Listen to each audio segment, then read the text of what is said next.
BBC. Every weeknight, I tear through the headlines. The smell of gasoline. Should we be worried about it? From Westminster madness to cultural war chaos. What I'm going to do now is they are throwing things out the car as we speak. Get ready, Britain. Here we go. Patrick Christys tonight, weeknights from 9 p.m, only on GB News, Britain's news channel.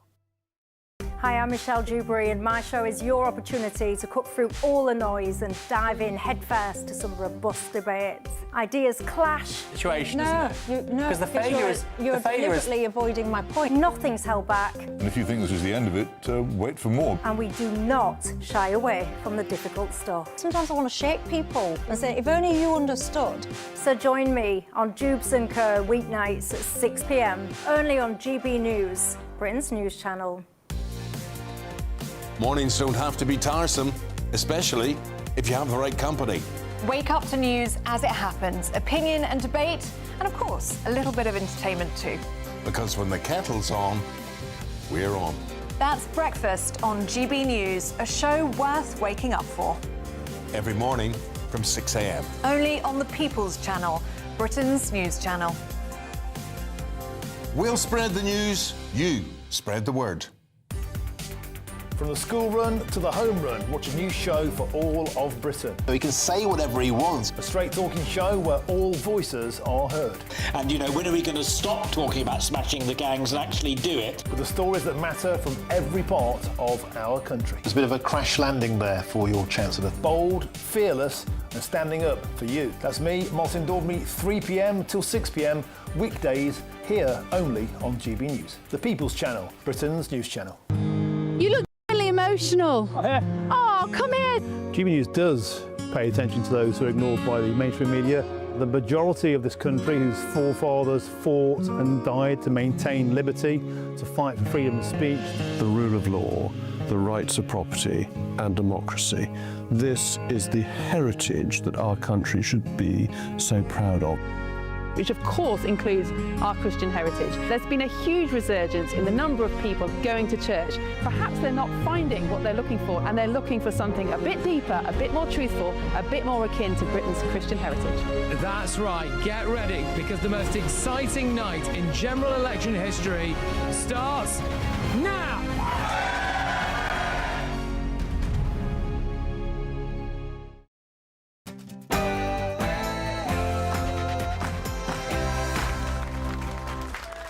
Good evening, everybody. Happy Friday. Happy Friday. Hello, sir. How are you doing? All right. Brilliant. Oh, all right. Settle down. Thank you very much, everybody who has made the journey to be here on a Friday night. It's 9 p.m. I'm Patrick Christys. Tonight, I am sorry. Sorry for what was done to you. Sorry that so many people with power failed you. Sorry for having believed Mandelson's lies and appointed him. not as sorry as we are, mate. Honestly. Starmer surely has to go, but who could replace him?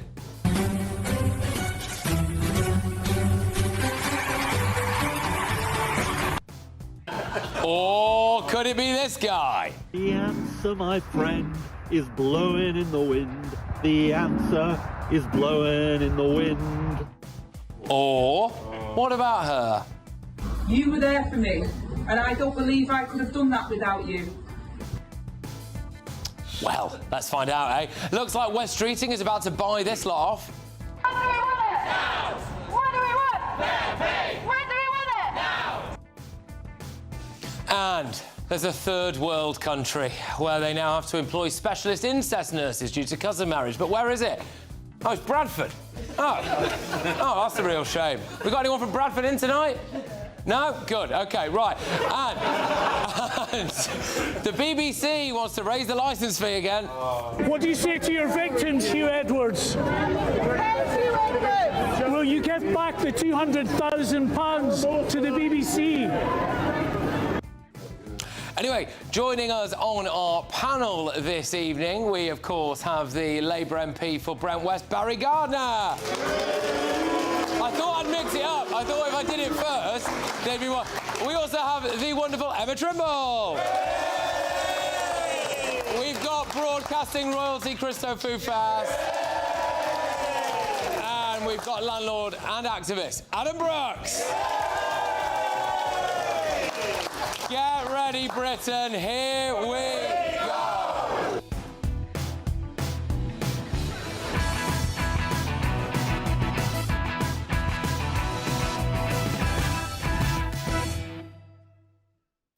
Ready for Rayner, mad for Miliband, loony for Lammy. Next.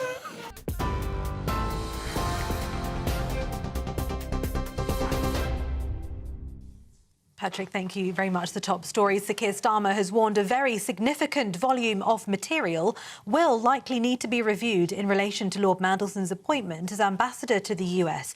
But he said the government wanted to ensure that Parliament's instruction is met with the urgency and transparency it deserves in a letter to the Intelligence and Security Committee. Earlier, police said they're searching addresses in Wiltshire and Camden in North London as part of a misconduct in public office investigation launched into Lord Mandelson. The force saying the searches were related to their ongoing investigation involving a 72-year-old man. They said he hasn't been arrested and inquiries are ongoing. It's as the Prime Minister remains under pressure from within Labour ranks over the scandal. Sir Keir Starmer apologised to Epstein's victims yesterday for believing the peer's lies about his relationship with the paedophile financier. Meanwhile, former Deputy Prime Minister Angela Rayner is said to be preparing a bid to oust Sir Keir as Labour leader. Kemi Badenoch spoke this afternoon. I think what the government is worried about, and Keir Starmer in particular, is that it will expose just how close Peter Mandelson was to his administration, of helping to appoint reshuffles, deciding who should be in the cabinet. I think that that's what they're really worried about, not the special relationship. And that's why I don't want to see any delay at all. We should get the files, especially those surrounding the vetting and the appointment of Peter Mandelson. Elsewhere, serial killer Steve Wright has been sentenced to 40 years in prison for the murder of 17-year-old Victoria Hall in 1999. Wright is also sentenced to 12 years for the kidnapping of Victoria and 9 years for the attempted kidnapping of Emily Doherty. Wright is already serving a whole life sentence for the murders of 5 women near Ipswich in 2006. In other news, a summer camp leader who drugged children with sweets laced with a tranquiliser before sexually assaulting them has been jailed for more than 23 years. Leicester Crown Court heard 76-year-old John Rubin, who ran a holiday camp for at least 27 years, was arrested last year after several children were taken to hospital. Liquid Xanax was found to have been used on some of the victims at Stathen Lodge in Leicestershire. Rubin, who was labelled by his wife as a sadistic, monstrous paedophile, used the cloak of Christianity to carry out his sex attacks on vulnerable children. And breaking this hour, a man has been charged with the murder of 20-year-old Leicester student Khalid Oladipo. 18-year-old Harper Dennis of West Drayton in London has been charged with murder and possession of an offensive weapon in a public place. De Montfort University student Mr Oladipo died on Tuesday night after he was stabbed in the chest in Leicester city centre. Those are the latest GB News headlines. For now, it's back to Patrick. For all the latest from GB News whilst you're on the go, get the GB News app. Scan the QR code now to download or visit gbnews.com/app.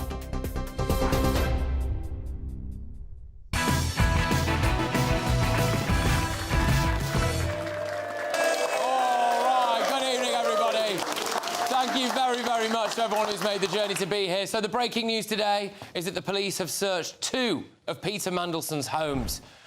Met Police Deputy Assistant Commissioner Hayley Stewart said, "I can confirm that officers from the Met Central Specialist Crime Team are in the process of carrying out search warrants at 2 addresses, one in the Wiltshire area, another in the Camden area.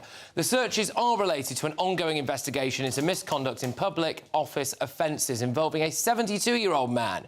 He has not been arrested and inquiries are ongoing." Well, this scandal should bring down Sir Keir Starmer. He knowingly appointed the friend of the world's most notorious paedophile to the role of US ambassador. I mean, it's a mental thing to say out loud, isn't it, that, to be honest with you? But there you go. But it exposes how catastrophically weak the Labour Party is.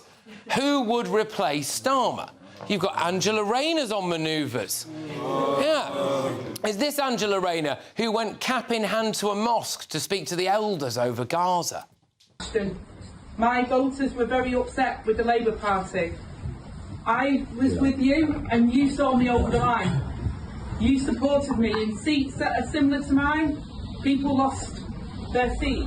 You were there for me, and I don't believe I could have done that without you. What I like most about that is that she does the Brit abroad voice, doesn't she? It's like, you know when you're trying to order something off a waiter abroad and you just speak English, but you just put a voice on? She's doing that, but she's in England, so that's great, isn't it? Yay. OK, anyway, has she even sorted out her stamp duty yet? I mean, I don't know. OK, could it be this guy? What was the married name of the scientists Marie and Pierre who won the Nobel Prize for Physics in 1903 for their research into radiation? Antoinette. Curie. Yeah, absolutely. I just Mastermind himself. That was David Lammy appearing on Mastermind in 2008. I think he's continued with the same level of incompetence ever since, hasn't he? David Calamity Lammy, so dense, light bends around him. Imagine this guy as PM, giving an interview about the BBC, right, and not noticing that there's a police officer in the background. Just imagine this guy as Prime Minister. If it feels like neighbourhood policing has vanished, it's not around you. We haven't seen a police while I've been here, and I've been here for a little while now. Is it just any police around here anywhere? I don't know. Or could it be this guy? The answer, my friend, is blowing in the wind. The answer is blowing in the wind. Bacon sandwich enthusiast Red Ed Miliband. The public already rejected him once, but that doesn't matter to Red Ed. He could just walk into Downing Street unopposed if he takes over from Starmer. Could it be the new deputy leader, Lucy Powell? Well, she might struggle, given what she said about the Pakistani rape gang scandal on BBC Radio 4. I don't know whether you saw the documentary on Channel 4 about rape gangs over No, this. we want to blow that little trumpet now, do we? Yeah, OK. There was a real issue Let's get that dog whistle out, shall we? Yeah. Or you could investigate it and start prosecuting people. You know, there are very much two options there, aren't there, Lucy? Surely, though, it's not going to be this guy. How many homes have you built so far under Labour? Well, do you know how long it takes for a planning application to go through? Just how many? Do you know how long it takes? Just give me the figure. Well, we're currently dealing with the figure. We're currently dealing with the tail end of what the Conservatives were doing, because it takes more than 18 months from an application to the home being built. Please answer the question. How many houses have been built under Labour so far? Starts have gone up by 29%. What I can't do... Can you give me a figure? Well, I know it's really low, and I'm appalled by it as well, but that figure? is because the Conservatives didn't get the applications Please don't tell me you don't know the number. You don't know how many homes? You only know it because it's written in front of you. Well, but I'm not in charge of housing. How can my producer have this figure and you not have it? Well, because somebody's researched it for you and given it to you, and someone hasn't researched it for me and given it to me. Honestly. Seriously. I mean, Rachel Reeves has crashed the economy. Hamish Faulkner is a Nepo baby whose dad was a former colleague of Peter Mandelson. Who is there, honestly, who is there in the Labour Party who could possibly take over from Keir Starmer? They need someone with gravitas. They need someone with business acumen. They need someone with a good sense of humour. They need someone like...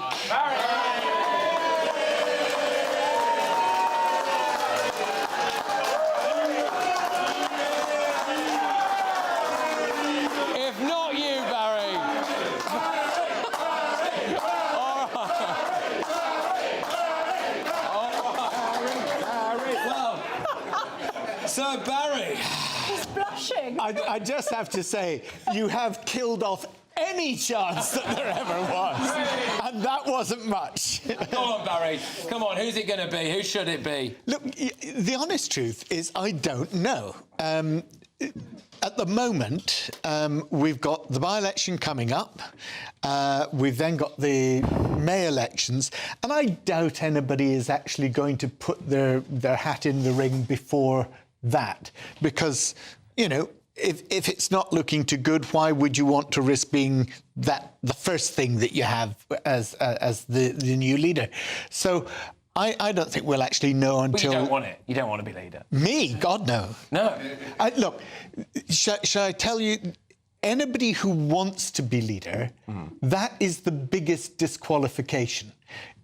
It's in Parliament... Which would make you the perfect candidate.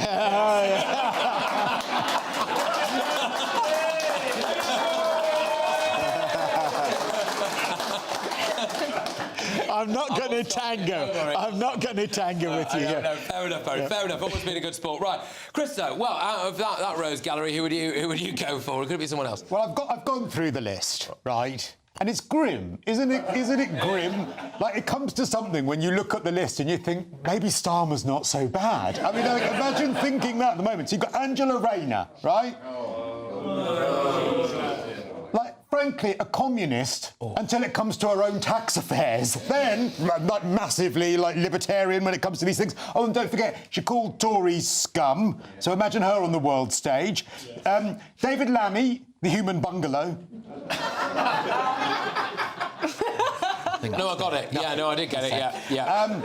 Ed Miliband. Ed Miliband. The only thing net zero, his ability, basically. Lucy Powell, right?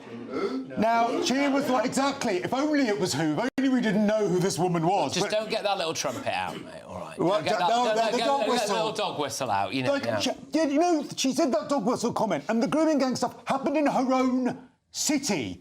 And she went, right, this is Lucy Powell, she went from university to political communications to working for the Labour Party to being a Labour MP. There is more real-world experience from dead fish floating in ponds. Wes Streeting, I mean, he seemed to get the brain cell of the Labour Party, but funnily enough, well, the Labour front bench, I should say, but funnily enough, just thrown a load of money at the doctors. I wonder why. I mean, could there be a leadership election? And then finally, and the one that you missed, Bridget Phillipson, an education secretary that's overseen schools closing. She's celebrated that, and she has hideous shoes. I'm sorry, her shoes are just awful. Come on.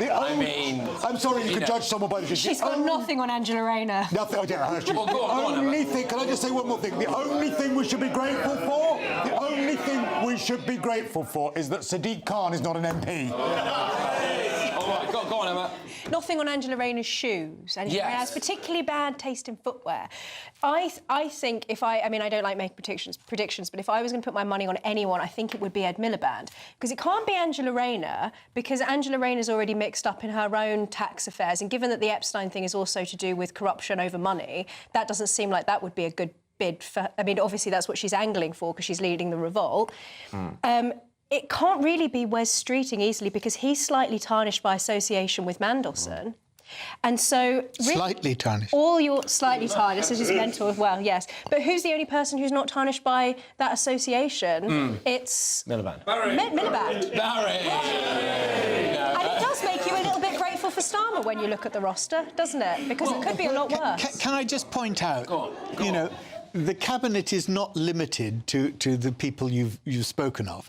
John Healey, Lisa Nandy, Alan Campbell, Johnny Reynolds, Shabana Mahmood. Yeah, but maybe the reason that you say who is because they've just been getting on with the job and they're not doing a bad job, otherwise we'd know about it. So, you know, there are other people that might well put their names forward. Oh, we haven't even mentioned Rachel Reeves as well. Because I didn't think we had to. No chance. Look, I think what people need to realise is, look, I know things are going to get a lot worse in the next 3 years under Labour.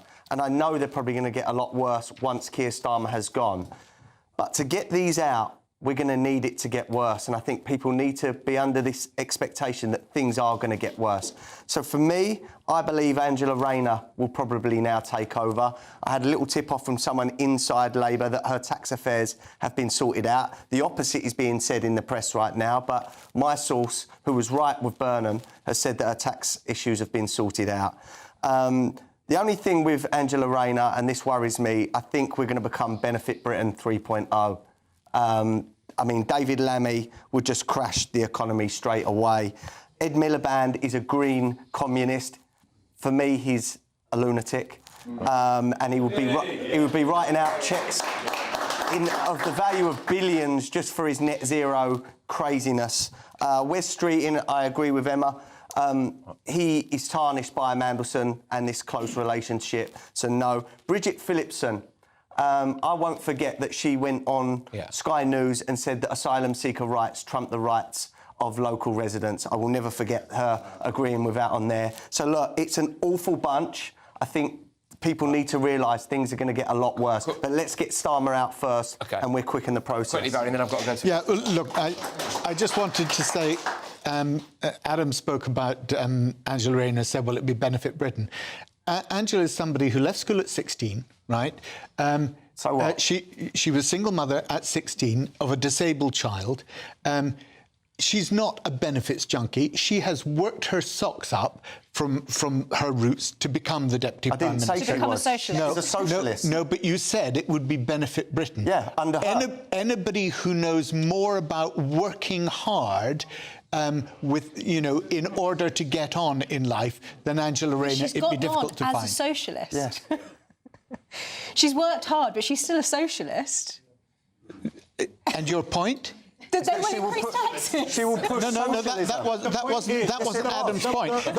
Adam's point that it would be benefit Britain. I think the point that's not what socialism's about. That works hard.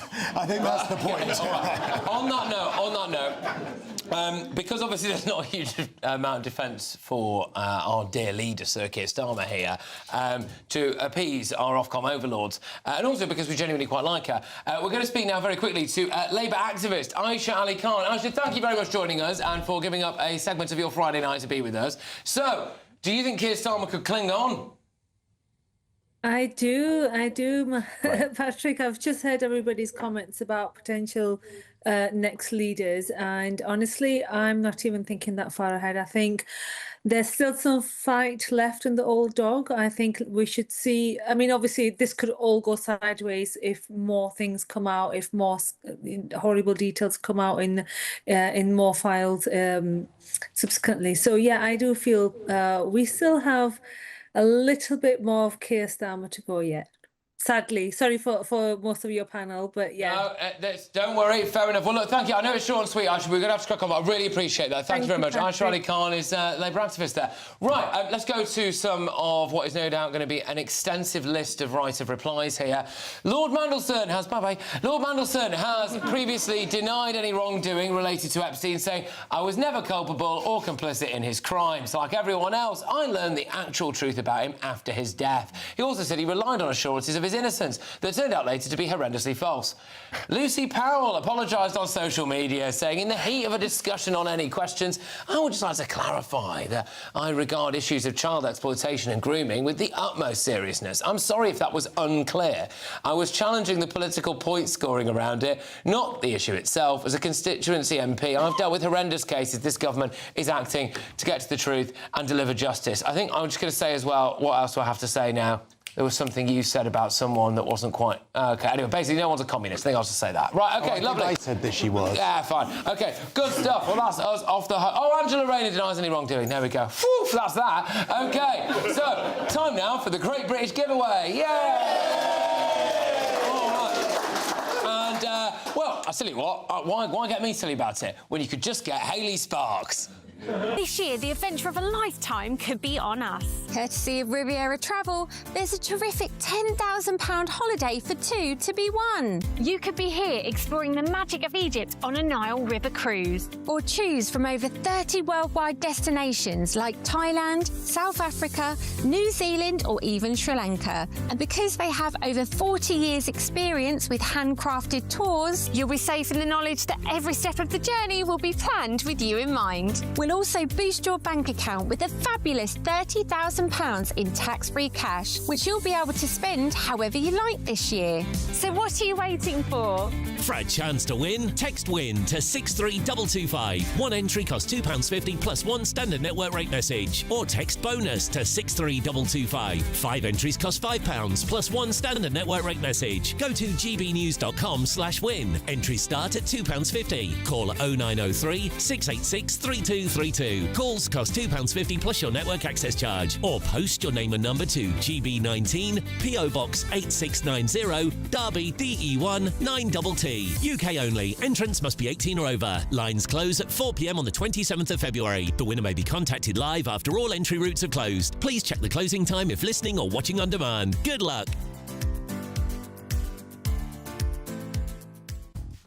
All right, when we come back, it's the biggest scandal in British history, and it's been blown wide open this week as an independent inquiry into the Pakistani rape gang epidemic heard harrowing testimonies.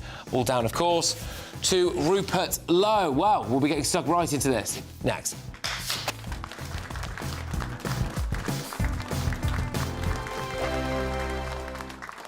Britain deserves a newsroom that puts the facts and your voice first. Well, and that's what you get on GB News. Lively debates, lively conversation. And we're not afraid to hold power to account. And each other. So join me, Andrew Pierce. And me, Miriam Gates, for Britain's Newsroom, weekdays from 9:30 on GB News. Hi, I'm Michelle Dewberry, and my show is your opportunity to cut through all the noise and dive in headfirst to some robust debates. Ideas clash. Situation, No, isn't it? no, Because the failure is... You're the failure is... deliberately avoiding my point. Nothing's held back. And if you think this is the end of it, wait for more. And we do not shy away from the difficult stuff. Sometimes I want to shake people and say, if only you understood. So join me on Jubes & Co. weeknights at 6 p.m, only on GB News, Britain's news channel. From the school run to the home run, watch a new show for all of Britain. He can say whatever he wants. A straight-talking show where all voices are heard. And, you know, when are we going to stop talking about smashing the gangs and actually do it? With the stories that matter from every part of our country. There's a bit of a crash landing there for your Chancellor. Bold, fearless and standing up for you. That's me, Martin Daubney, 3 p.m. till 6 p.m, weekdays, here only on GB News. The People's Channel, Britain's news channel. Westminster's full of talk, but out here, it's the real world. Am I allowed to talk now? No, that's it. This is where it matters, real people and real lives. That's what politics is all about. The fact is Trump made a good start, no. Straight answers, no spin, and just a couple of pints. How many fingers have I got up? About 10. So join me for Lee Anderson's Real World every Friday at 7 p.m, only on GB News. The People's Channel, Britain's news channel.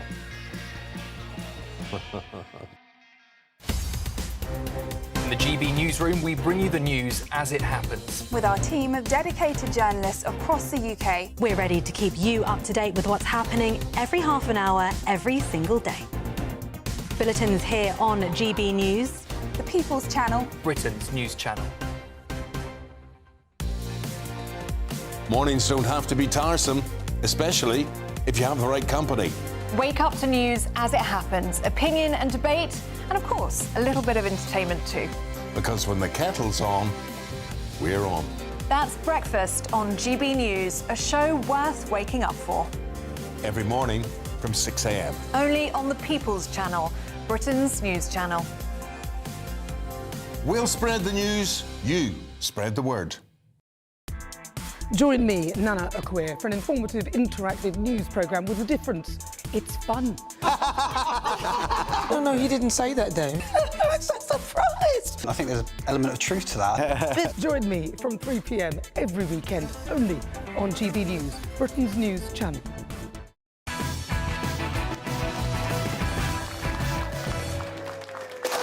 Welcome back, everybody. So, this week, the rape gang scandal, described by many as the biggest failure in British justice, is back under the spotlight. Today marks the beginning of something long overdue. Today we open the hearings of our independent rape gang inquiry. 2 full weeks of evidence, testimony and scrutiny. 2 weeks in which survivors will finally be heard. Absolutely. An independent inquiry, which was launched by independent MP Rupert Lowe, says that victims are still being ignored, warning the truth has been, quote, buried for decades by fear and political cowardice. His comments follow renewed attention on the case of Fiona Goddard, who says that she was treated like a dog during her time living in a children's home in Bradford. There was a phone call once where she tried reporting me missing and she said I was being picked up by Asian men and I was being abused. Now, the call handler said back to her, you can't describe them as Asian men because that's racist. You should just be glad your child is being taught a different culture. Yeah, rancid, isn't it, really? I mean, the inquiry has been funded by the public, so by possibly even people in this room. I don't know if you donated to it, but through crowd sharing rather than the government. Do you have interest? I don't know. Did anyone in this room give any money to this inquiry? Yeah, a couple of people. Yeah, fair enough. Yeah, someone on the panel as well. There you go. But anyway, right. So look, some of the details about this were absolutely horrendous. I mean, it's all horrendous. But you know, the fact that specifically around Eid as well. I'll come to you first on this, Emma. That there's testimony that basically some Pakistani men in Britain celebrated Eid by inviting their dads, cousins, brothers, etc. round so that they could abuse young working-class white girls. Yeah, I mean, years ago I did an interview with a woman who was a grooming gang survivor. She remained anonymous, but she spoke about the religious motivations behind what her attackers were doing to her, the sorts of names that they would call her. I kind of really want to say them repeat them on television. But the motivation was clearly religious and clearly racist against her because she was a young white woman. In her case, she actually wasn't from a sort of vulnerable background. She was a fairly middle-class background. And the evidence seems to be overwhelming when you hear these stories, that there is a religious motivation there. And it's not just that the authorities didn't want to act because they were afraid of being accused of racism. I think in some cases they were quite clearly afraid of being called Islamophobic. The idea that you have to refer to them even as Asian grooming gangs, and it's not Japanese people that are predominantly doing this.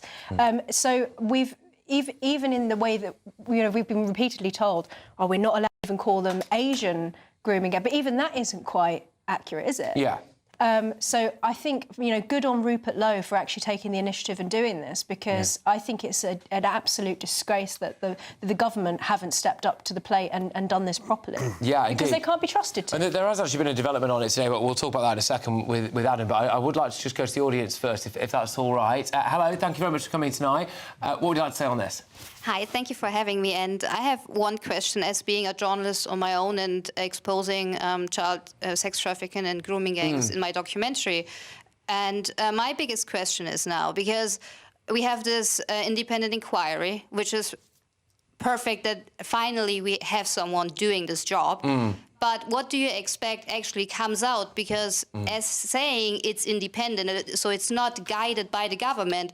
And we all know that this corruption and those crimes are also infiltrated in NHS service, in police. So high-stake jobs are involved. So what do you expect is actually coming out? Well, it's a great question. It's a brilliant question. And I'll come to Barry in a second, but the reason why I wanted to go to Adam is because we were just talking about it off-air, actually, because today's development is Rupert Lowe saying that they're actually going to press ahead with private prosecutions. So that's the biggie, I think, that maybe could come out of this. To tackle the rape and the grooming gangs of this country, you need to have political will to do so. Labour do not have that. They've tried everything not to have an inquiry. And for me, it's because they're up to this in their necks, or up to their necks in this. From councillors through to people all the way to the top back then.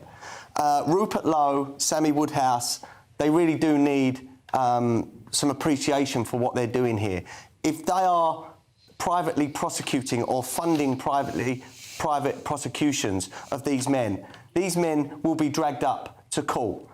Our authorities are so intertwined with people that want to cover up things or are invested in this grooming gang scandal. Things are not going to happen. So a private prosecution is the way to go, and I thank Rupert and Sammy for doing that. Barry, I can see you were nodding along when this lady here on the front row was... No, absolutely, and I haven't seen your documentary, but it'd be... Yeah, OK. Oh, right, great. Well, it'd be really interesting to see. I mean, I think the key points are not just about believing women and girls when they say these things, but what you were saying, and Adam, what you've picked up on, is unfortunately an independent inquiry cannot subpoena the very people that we need to get there and to answer the serious questions. And that is, and I was listening to Fiona, but also another interview where they were talking about the report from social services. And what was quite extraordinary was here was somebody who worked at the home making a report to social services, and what was logged down in social services notes was that they weren't going to do anything about it, right? No. Unless she was dragged into a car, unless there was something like her being dragged into a car. Now, those people, that is malfeasance in a public office. Those people should be held responsible. Those people should be up in court. The social services people, the people at the police, if they were complicit in it. But that's why we need a statutory inquiry that has the power to subpoena people, force them to come and answer the questions about why they behaved so appallingly. Tell your Prime Minister to do it then, Barry.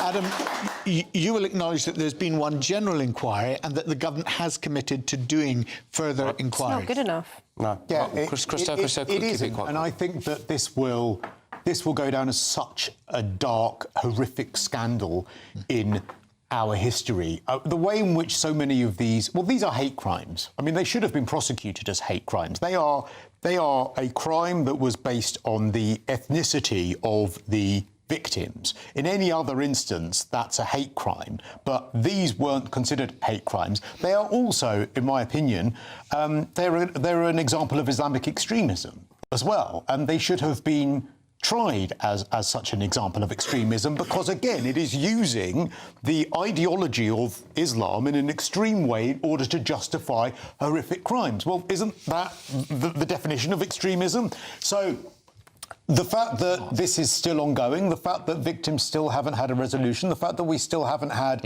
any kind of inquiry, it's scandalous. It's absolutely horrific. And I also have to call out some of the agencies, the Muslim Council of Britain, which I think used to be much more moderate on many of these issues. Now, I mean, I just literally went on their website and found them talking about how they really want to give support for a properly looked into inquiry into child sexual exploitation. However, it cannot be used as an excuse for racism and that perpetrators come from all backgrounds. Well, if they are Pakistani Muslims that are carrying out this particular type of crime and they are getting away with it because of their race, ethnicity or religion, that needs to be an inquiry about Pakistani Muslim groomers. Simple. If it was white gangs targeting Muslim girls, this would never have been allowed to go on. They'd have no problem. That is a fact. All right. OK. Absolutely. Well, a Home Office spokesperson told us the abuse of children by grooming gangs is one of the most horrific crimes imaginable. We will do everything in our power to ensure those crimes never happen again. Right, well, after years of strikes and standoffs, has the government finally caved? It looks like Health Secretary Wes Streeting is going to try and buy off the junior doctors. Where's the money coming from, Wes? That's next.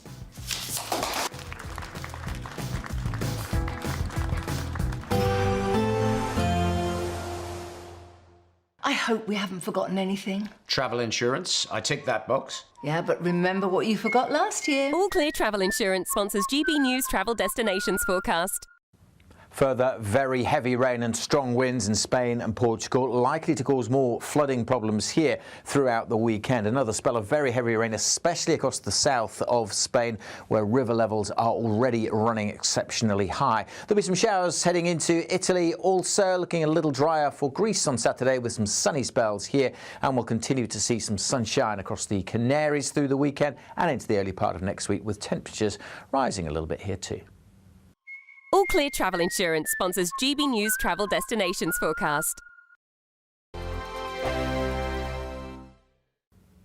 Evening, welcome to your latest weather update from the Met Office here on GB News. If you're looking for a change in the weather this weekend, I can offer you something maybe a little less wet, a little less cold, but there will still be showers around thanks to this area of low pressure. It's been bringing plenty of rain through the day. These weather fronts slowly arcing northwards. Still some snow over the tops of the Scottish mountains, but as milder air is tracking northwards, it will be turning more and more to rain. Still a cold wind blowing, though, into some of these North Sea coast, but the wind's changing direction further south. Something a bit drier for a time, but then more heavy showery rain coming into the southwest. Temperatures mostly staying well above freezing, 7 or 8 degrees to start the weekend across the south. But yes, there's more showery rain tracking in here too. Still got this nagging wind bringing moisture and lots of cloud to Aberdeenshire.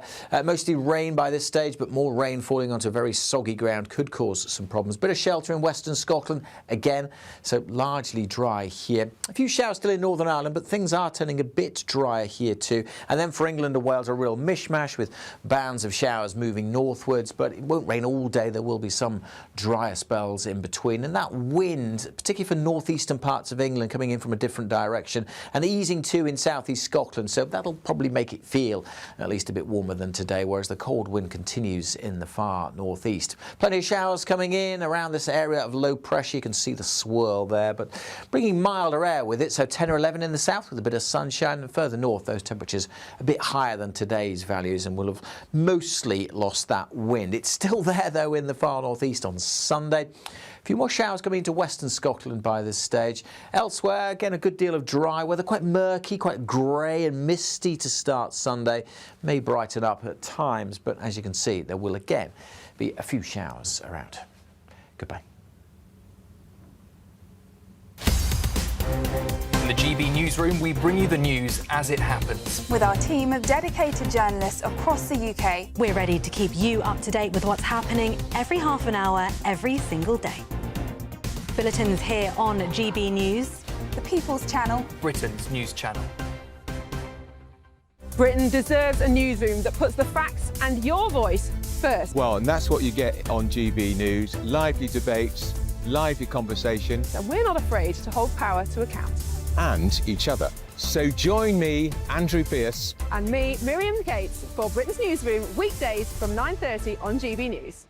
At GB News, we love to hear from you, our loyal community. So drop us a line at gbnews.com/yoursay. There you can talk to each other and also to the presenters live on air. gbnews.com/yoursay, because GB News is your channel, Britain's news channel.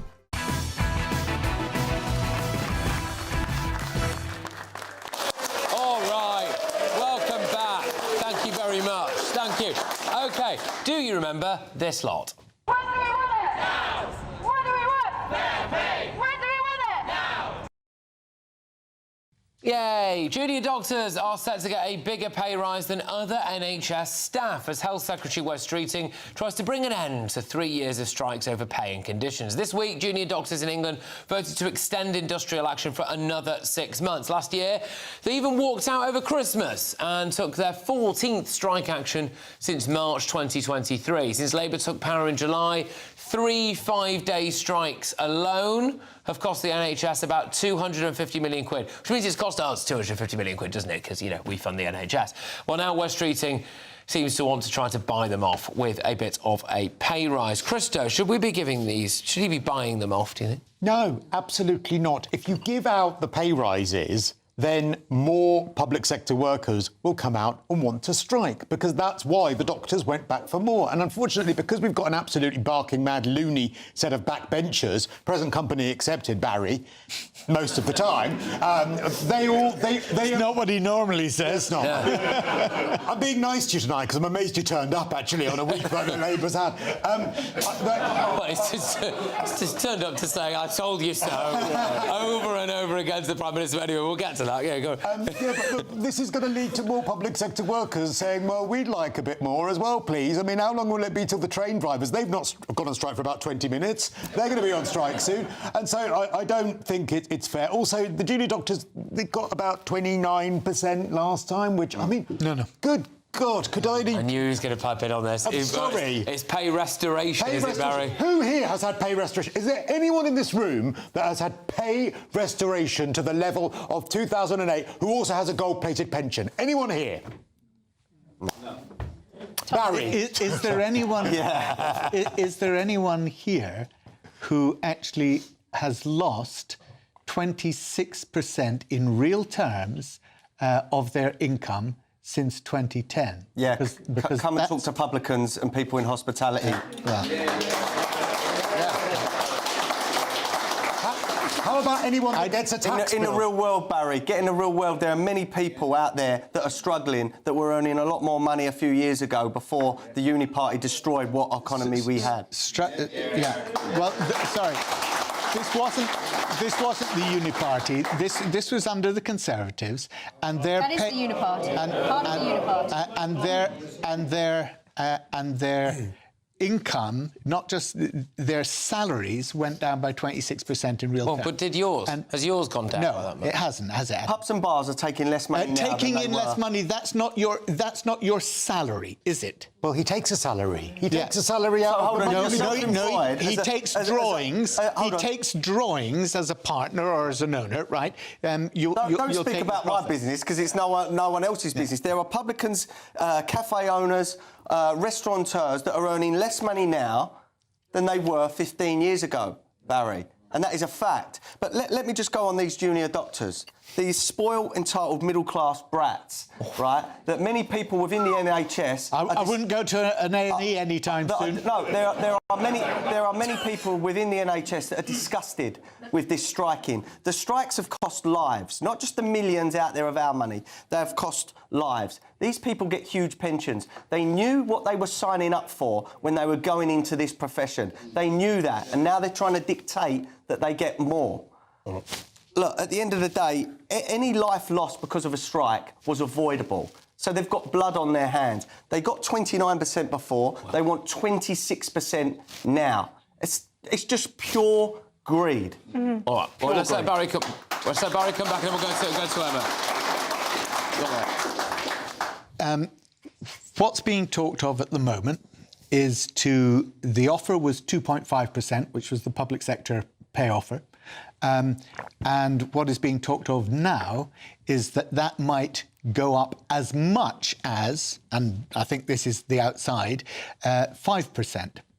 So 2.5 to 5%. It's not 26%, even though that was the demand that they made. Not only that, but actually a lot of it is about their shift working and the availability of rest periods and rest rooms, which we've now put through in the NHS to make sure that hospitals are trying to create those restrooms for people working on the night shift so that they get better, in effect, better conditions to work in. Okay. Look, I take my hat off to anybody who is working in a hospital at the moment. The pressures are enormous, and these guys are an essential part of it. Right. They also need to have proper career progression, which is something the government's doing, and try to retain them, because actually so many doctors are thinking, I'm overworked, I'm underpaid. If I go to another country, I can get twice as much and half as much. But there is a reason why they want to go to some of these other countries, because they have different healthcare systems, don't they, as well? But anyway, what would you like to say on this? Well, I mean, it makes my blood boil, because it's so obviously unjust. Now, I understand that they want to be paid more money. Who doesn't want to be paid more money? Who among us hasn't gotten poorer over the last 10 years? I know so many small business owners, including in my own family, who are really struggling because the taxes are going up and up and up. The national insurance rises are crippling businesses and stopping them from being able to employ people.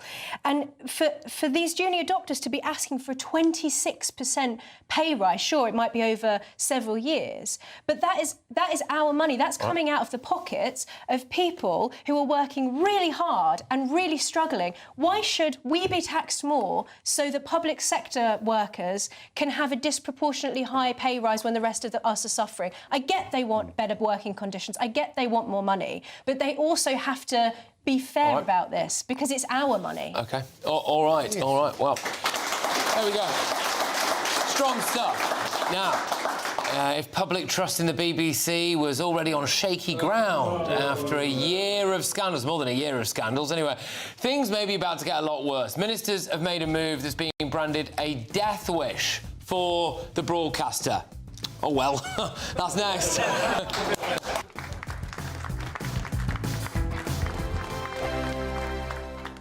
I'm Michelle Dewberry, this is Jubes & Co with you. Hello everyone, Patrick Christys here. GB News. Britain's news channel. Access the stories that matter to you.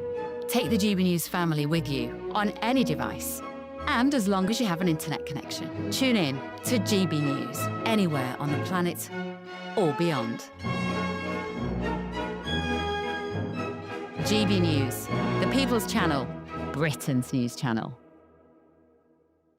Hi, I'm Michelle Dewberry, and my show is your opportunity to cut through all the noise and dive in headfirst to some robust debates. Ideas clash. Situation, isn't it? No, Because the failure is... You're deliberately avoiding my point. Nothing's held back, And if you think this is the end of it, wait for more. and we do not shy away from the difficult stuff. Sometimes I want to shake people and say, if only you understood. So join me on Jubes and Co weeknights at 6 p.m, only on GB News, Britain's news channel.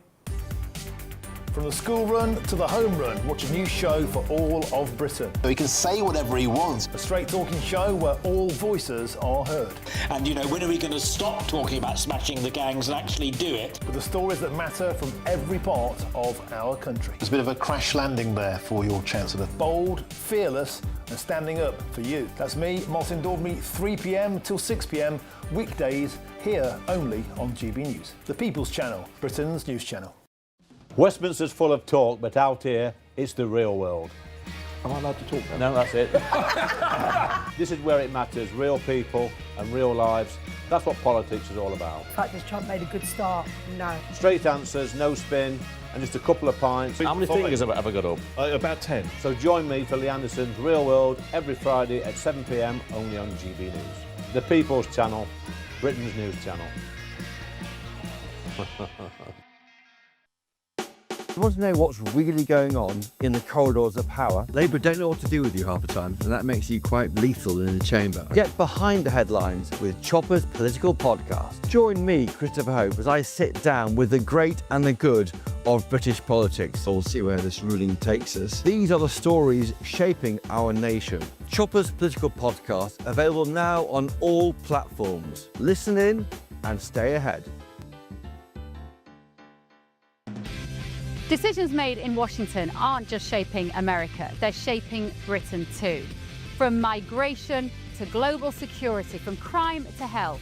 Whatever happens in the White House today will be felt in your town or city tomorrow.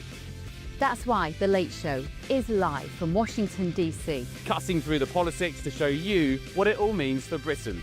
The Late Show live every night at midnight. Only on GB News, Britain's news channel.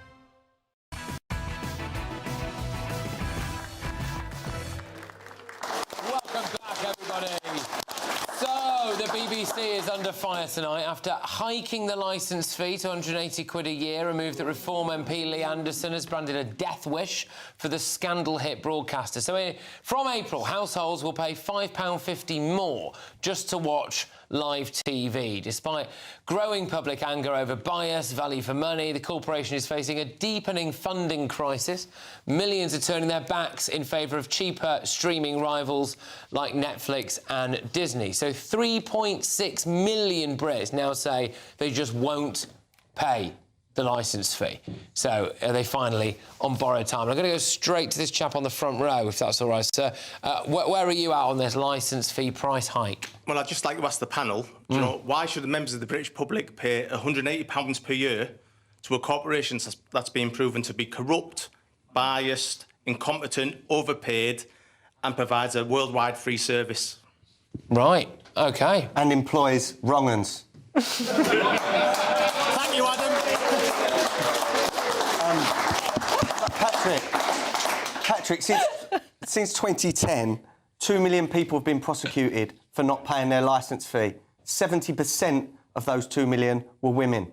Women have been in trouble and got criminal records or fines or court appearances because they didn't pay a state broadcaster's tax. It's effectively a state tax. If you don't pay the licence fee, let's say you want to watch GB News on a telly, you've got to pay the licence fee to the BBC to watch GB News. How is that fair? Yes, they make some good programmes away from the news and in certain subjects, but if we don't watch it, we shouldn't have to pay. All right. It's so wrong. Christo? I can't get my head around, right? And it's a bit like the doctors' strike, actually. I can't get my head around. In a year that you've had Hugh Edwards and, you know, what happened with the chants at Glastonbury and the not cutting the feed, and also the Prescott report where they spoke about all this bias and they'd done nothing about it and all of the Trump clip that they doctored. I mean, that comes after, of course, Savile and Rolf Harris, all these things. Who sat there and thought, now's the time to put up the licence fee? How out of touch are they? Now would be the time to say, you know what, we realise the licence fee isn't perfect, but maybe it's time for a bit of a reduction. Now, I quite like some of what the BBC puts out, and I would probably choose to pay for it, but that's what it should be, my choice to pay for it. It's ridiculous. I do not shop at Waitrose and get forced to pay little. OK, all right, well, there's something in that, I think. Go on, Emma. Well, I mean, they're raising the licence fee because they're hemorrhaging so much money, right? Like, the people are not paying the licence fee, and I don't think anybody should have to pay the licence fee, just for the record, but also because people are cancelling it. People are watching on YouTube, they're watching on Netflix. I mean, do you have to pay the licence fee if you watch GB News on YouTube on a television?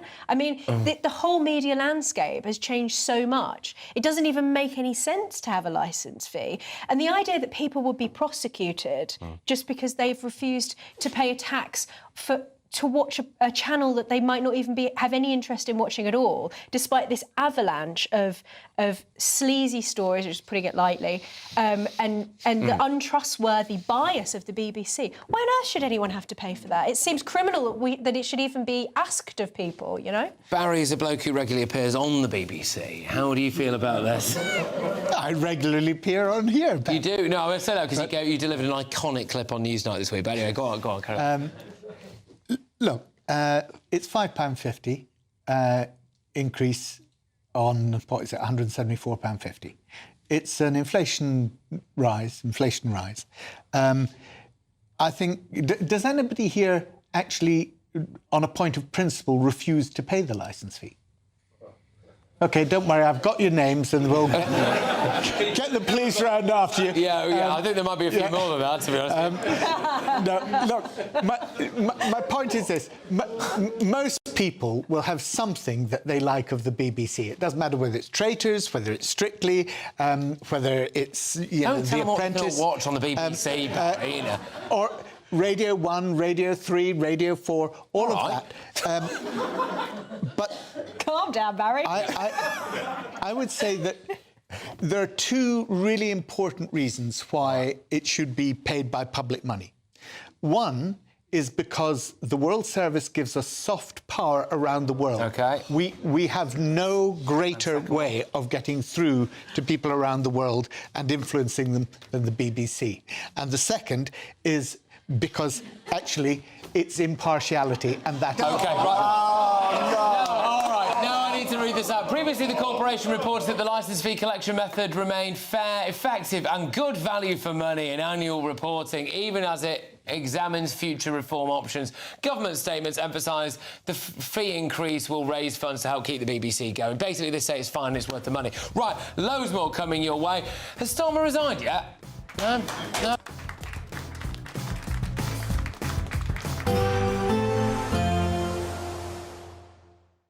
Expect warm spells with the odd rude interruption.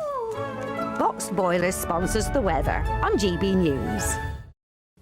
Evening, welcome to your latest weather update from the Met Office here on GB News. If you're looking for a change in the weather this weekend, I can offer you something maybe a little less wet, a little less cold, but there will still be showers around thanks to this area of low pressure. It's been bringing plenty of rain through the day. These weather fronts slowly arcing northwards. Still some snow over the tops of the Scottish mountains, but as milder air is tracking northwards, it will be turning more and more to rain. Still a cold wind blowing, though, into some of these North Sea coasts, but the wind's changing direction further south. Something a bit drier for a time, but then more heavy showery rain coming into the southwest. Temperatures mostly staying well above freezing, 7 or 8 degrees to start the weekend across the south. But yes, there's more showery rain tracking in here too. Still got this nagging wind bringing moisture and lots of cloud to Aberdeenshire. Mostly rain by this stage, but more rain falling onto very soggy ground could cause some problems. Bit of shelter in western Scotland again, so largely dry dry here. A few showers still in Northern Ireland, but things are turning a bit drier here too. And then for England and Wales, a real mishmash with bands of showers moving northwards, but it won't rain all day. There will be some drier spells in between. And that wind, particularly for northeastern parts of England, coming in from a different direction and easing too in southeast Scotland. So that'll probably make it feel at least a bit warmer than today, whereas the cold wind continues in the far northeast. Plenty of showers coming in around this area of low pressure. You can see the swirl there, but bringing milder air with it. So 10 or 11 in the south with a bit of sunshine, and further north those temperatures a bit higher than today's values, and will have mostly lost that wind. It's still there though in the far northeast on Sunday. A few more showers coming into western Scotland by this stage. Elsewhere, again, a good deal of dry weather, quite murky, quite grey and misty to start Sunday. May brighten up at times, but as you can see, there will again be a few showers around. Goodbye. Expect warm spells with the odd rude interruption. Boxed Boilers sponsors the weather on GB News. We want you to set off on the destination of your dreams this year, as you could win an incredible holiday for two worth £10,000. Courtesy of Riviera Travel, you'll get to choose from 47 tours in over 30 worldwide destinations. We'll also give you £30,000 in tax-free cash to make sure you really make a splash this summer. For a chance to win, text WIN to 63225. One entry costs £2.50 plus one standard network rate message. Or text BONUS to 63225. 5 entries cost £5 plus one standard network rate message. Go to gbnews.com/win. Entries start at £2.50. Call 0903 686 3232. Calls cost £2.50 plus your network access charge. Or post your name and number to GB19 PO Box 8690 Derby DE1 9TT. UK only. Entrance must be 18 or over. Lines close at 4 p.m. on the 27th of February. Please check the closing time if listening or watching on demand. Good luck. Hi, I'm Michelle Dewberry, and my show is your opportunity to cut through all the noise and dive in headfirst to some robust debates. Ideas clash. Situation, no, isn't it? No, Because the failure is... You're deliberately avoiding my point. Nothing's held back. And if you think this is the end of it, wait for more. And we do not shy away from the difficult stuff. Sometimes I want to shake people and say, if only you understood. So join me on Jubes and Co weeknights at 6 p.m, only on GB News, Britain's news channel. Join me, Nana Okoye, for an informative, interactive news programme with a difference. It's fun. No, he didn't say that, Dave. I'm so surprised. I think there's an element of truth to that. Join me from 3 p.m. every weekend, only on GB News, Britain's news channel. From the school run to the home run, watch a new show for all of Britain. He can say whatever he wants. A straight-talking show where all voices are heard. And, you know, when are we going to stop talking about smashing the gangs and actually do it? With the stories that matter from every part of our country. There's a bit of a crash landing there for your Chancellor. Bold, fearless and standing up for you. That's me, Martin Daubney, 3 p.m. till 6 p.m, weekdays, here only on GB News. The People's Channel, Britain's news channel. Britain deserves a newsroom that puts the facts and your voice first. Well, and that's what you get on GB News. Lively debates, lively conversation. And we're not afraid to hold power to account. And each other. So join me, Andrew Pierce. And me, Miriam Gates, for Britain's Newsroom, weekdays from 9:30 on GB News. In the GB Newsroom, we bring you the news as it happens. With our team of dedicated journalists across the UK, we're ready to keep you up to date with what's happening every half an hour, every single day. Bulletins here on GB News. The People's Channel, Britain's news channel.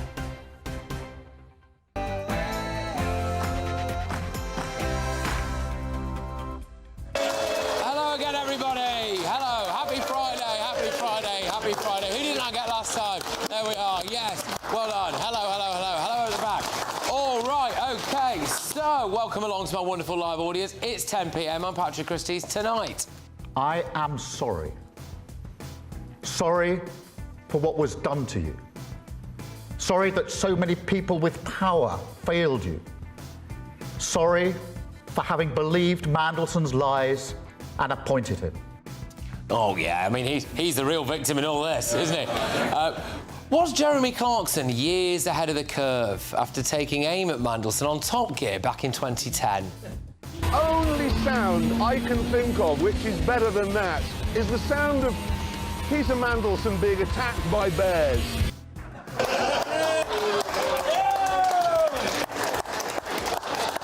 Oh, well, Starmer surely has to go, but of course, as we've been talking about, who could replace him?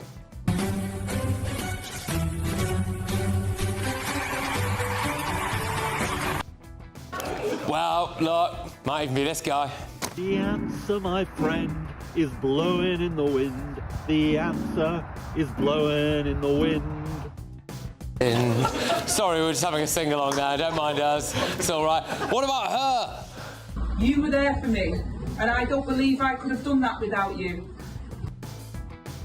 Right, OK. Now, just bear Angela Rayner in mind, because the big story on one of the front pages, but I'm going to get to that. But, of course, we'll talk about this at 10:20. There is a third world country where they now, sadly, have to employ specialist incest nurses due to the sheer volume of first cousin marriage. Bradford, yes, there we are, fantastic, right here in Britain. That is enriching, isn't it? But the front pages are landing, and here it is, the front of tomorrow's Times newspaper. Rayner, I warned Starmer not to appoint Mandelson. Oh, she's just sticking that knife in, isn't she? Just really rummaging it around. Talking of rummaging around, the Sun's front page, police rummage through Mandy's drawers. There we are, yes.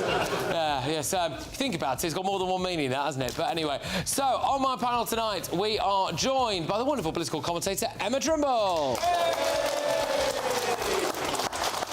Journalist, broadcasting royalty, Christo Fufas. Businessman and activist, Adam Brooks. And come on, surely he's won you over by now. Surely it's Labour MP Barry Gardner. Oh, no. Oh, get ready, Britain. Here we go.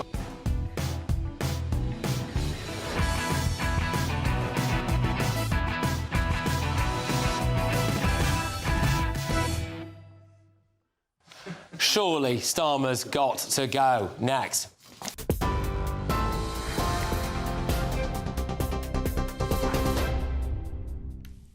Patrick, thank you. The top stories this hour. Sir Keir Starmer has warned a very significant volume of material will likely need reviewing in relation to Lord Mandelson's appointment as Britain's ambassador to the US. The Prime Minister insists the government wants to ensure urgency and transparency as he faces pressure to reveal the extent of what was known about the peer's relationship with paedophile financier Jeffrey Epstein when he was picked for the job. Earlier, police said they're searching addresses in Wiltshire and Camden in North London as part of a misconduct in public office investigation launched into Mandelson. The force says the searches are involving a 72-year-old man. They say he hasn't been arrested and they say inquiries are ongoing.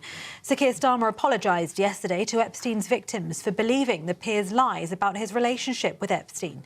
Meanwhile, former Deputy Prime Minister Angela Rayner is said to be preparing a bid to oust Sir Keir as Labour leader. Kemi Badenoch spoke this afternoon. I think what the government is worried about, and Keir Starmer in particular, is that it will expose just how close Peter Mandelson was to his administration, of helping to appoint reshuffles, deciding who should be in the cabinet. I think that that's what they're really worried about, not the special relationship. And that's why I don't want to see any delay at all. We should get the files, especially those surrounding the vetting and the appointment of Peter Mandelson. In other news, the cost of a TV licence will rise to £180 from April this year. The increase is in line with inflation, and the Department for Culture, Media and Sport says it follows the term of the 2022 licence fee settlement.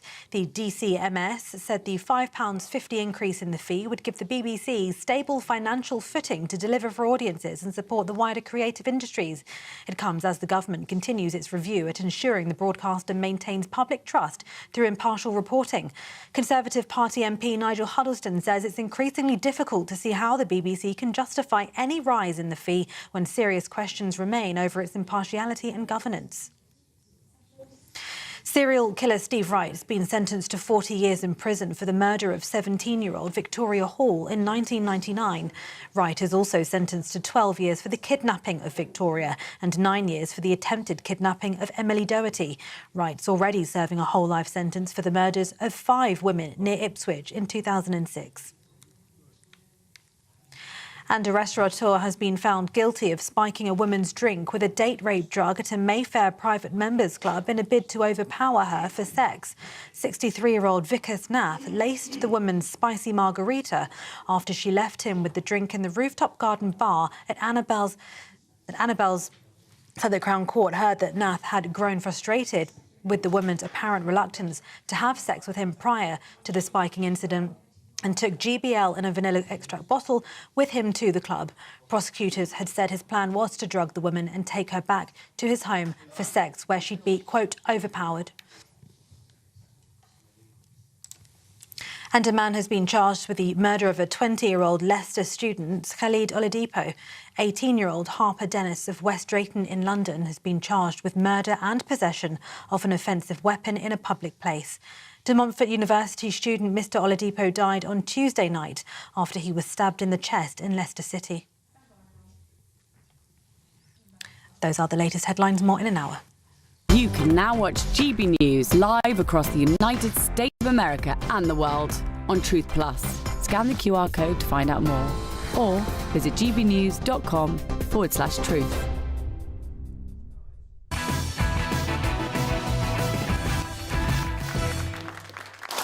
All right, OK, well, thank you very much to my wonderful live studio audience. And yes, today, police raided Peter Mandelson's homes, didn't they? Goodness knows what they'll find in there. I wouldn't be surprised if they just got into the bedroom and discovered Mandelson sleeping upside down in a cocoon dressed as Dracula. But Starmer is being told to sack his chief of staff, Morgan McSweeney. Who cares? He's just a random Irish bloke. It's not good enough. Apparently, Starmer had a load of Labour MPs and their spouses over to his country pile in Chequers last night. But that was awkward. We've actually got some undercover footage of it here for you. If you don't want to be part of the family, then get out. I'm not part of the family the way you act. Oh, boy. I'm not part of the family? No. You don't act right, you're not part of the family. Oh, my God. Oh, you threw a turkey at me? Don't blow up. Yikes. Oh, gosh. There's no way that Starmer's talking... It was much worse than that. There's no way that Starmer's talking his way out of this one. The bloke has no personality. It's like he's a robot who's heard about human emotion but can't actually express it himself. In an interview with The Guardian entitled Keir Starmer's Most Personal Interview Yet, he was asked, "What did you dream about last night?" He said, "I don't dream." He said he didn't have a favourite book or poem. He was asked if he preferred tea or coffee, and he said, "I don't know, either, both." He was asked if he was an optimist or a pessimist. He said, "I can't really say." When he was asked if he was an extrovert or an introvert, he said, "I've never really thought about it. I don't know what that tells you." It's remarkable, isn't it? Yeah. It's absolutely remarkable. There's nothing going on, is there? I mean, can you imagine going out for dinner with him? Keir, what do you want, mate? Oh, gosh, everything, nothing. Am I hungry? What would you recommend? Any specials? Actually, no, I'm vegan. Wait, am I vegan? Fish and meat, soup!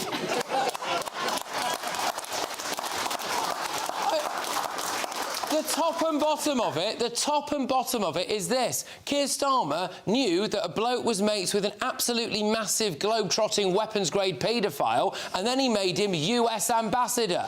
You don't come back from that, mate. You just don't. And have a look at the times that the Labour Party has called for people to be sacked or resign. Ready? The entire Tory cabinet in July 2022. They said standing by Boris Johnson made them, quote, nodding dogs. Priti Patel in 2020 because she shouted at a member of staff. We've all been there. Dominic Cummings for Barnard Castle and the old eye test. Sajid Javid and Rishi Sunak, Starmer said they were complicit in Johnson's sleaze. Well, that's interesting, isn't it now, given what we've got going on. Rishi Sunak again. Why? Because Rishi Sunak was caught not wearing a seatbelt in a car, right? Oh, he's got to go. Angela Rayner said it made him unfit to be Prime Minister. Seriously. Right, Suella Braverman for saying that the hate marches were Oh, hate marches. Gavin Williamson sent a nasty message to a colleague. Robert Jenrick for saying that parts of Birmingham with no white people in it didn't have any white people in it. Lee Anderson, every time he opens his mouth. And, of course, Nigel Farage as well, because some posh lefties he went to school with 50 years ago said he was mean to them, right? So there you go. Oh, he's unfit. He's unfit. I mean, gosh. So as far as Labour MPs and Cabinet Ministers are concerned, not wearing a seatbelt in the back of your car, bad, resign, awful person. Appointing a paedophile's friend called the Prince of Darkness as ambassador to the United States when you were warned of the friendship during the vetting process. Carry on, everything's absolutely fine. Oh, yeah. Look, Starmer has to go. The only problem is it'll take him a year to decide what suitcase he wants to use to pack his stuff in, won't it? But there we go. Right.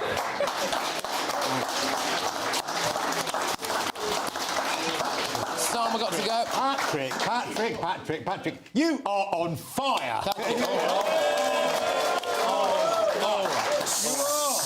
All right.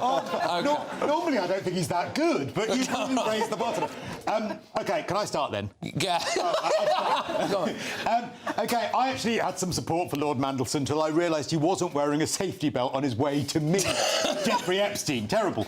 I don't know if you've seen some of the emails that have come out, but he spent an evening with Jeffrey Epstein and 2 female Swedish students. These came out today at his New York home. And then he planned to go underwear shopping at a Manhattan department store before the 2 girls joined them at a party. It's all so grim. And I think that, on a serious note, we need to start... If they can't join the dots, we need to. And Epstein gave Peter Mandelson access to a world that Peter Mandelson was able to exploit once he was no longer in Parliament, which was why he was able to start his own lobbying firm, helping clients whom he didn't reveal get meetings with senior government. He advised a paper and logging firm accused of basically ruining the habitat of tigers. He advised a huge Russian conglomerate. He advised banking firm Lazard. He advised Deutsche Bank. How many of those did he get access to, maybe via 2 or 3 little degrees of separation, by being friends with Epstein? How much did Epstein's contact book help him be now worth, conservatively, £10 million? And why didn't anyone in Labour join the dots on all of that? Because it's not rocket science. A Google search would have said that he was still friends with Epstein. And all of this nonsense from Starmer about, oh, I was lied to. What, did Google lie to you? No one lied to you. You could have found this out really, really easily. And so, to the resignations point, we need an election. The only thing now... All right. Adam, I mean, do you think Starmer's got to go over this? Of course he's got to go. We have had 18 months of pure disruption, lies, corruption, and everything that they said the Tories were. These have been the Tories on steroids. Look, one thing I'm going to say is when that door opens at number 10 and he walks out and stands there and addresses the nation in that monotone and soulless voice and resigns, there will be street parties up and down the country because of his resignation. He's that hated. Everyone I speak to, from builders up to successful millionaires, they hate him. Everyone that comes in my pub, everyone that I speak to on the street, even left-leaning people, they hate Keir Starmer. And I've got to say, I'm very tempted that if he does resign, I'm going to throw a party in my pub as well. All right, well... Is everyone invited? Everyone invited. Except Labour MPs. They're barred. There is a sticker on my window that says Labour MPs are barred. Even you, Barry. All right.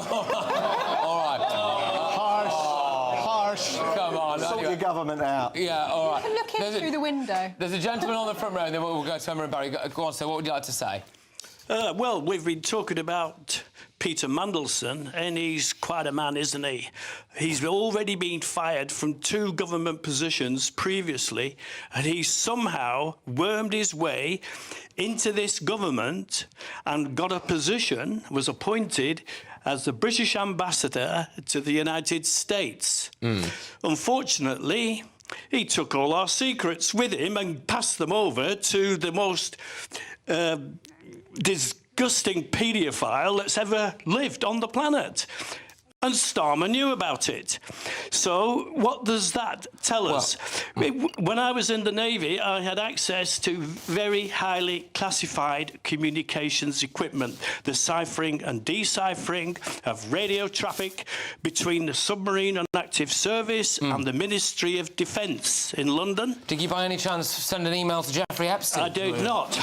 No, probably never even entered your head, did it? Well, it was ciphered, so I couldn't understand any of it. But what I'm getting at is, I was answerable to the government in office at the time. Okay. And I'm glad I'm not in that position now, because I certainly wouldn't like to be answerable to this government with being in close contact to that kind of equipment, whereby if there's any compromise with it, it's life imprisonment for treason. Okay. Now, what about these two, Starmer and Mandelson? Are they going to go down for treason? Well, we'll see. The only question is, who follows them when they get kicked out of office? All right. Apart from Barry. OK, all right, good stuff. Thank you very much, sir. Right, I do need to obviously just say at one point here that we are, obviously, Keir Starmer, there's a bit of a grey area about what he knew and when, and hopefully we're going to find that out going forward. Peter Mandelson currently very strongly denies any wrongdoing, so that's where we're at with that, right? Go on, Emma. Do you think realistically Starmer's got to go on this? I mean, the front pages, it's all over them again. How can he not? But I do think that once he is gone, we might be in a much worse position because the people who could potentially replace him, there's not one of them that's going to be better than him. And it's extraordinary as well that this entire nuclear explosion has come at a point when he was already at a historic low in terms of people's opinion of him in the polls.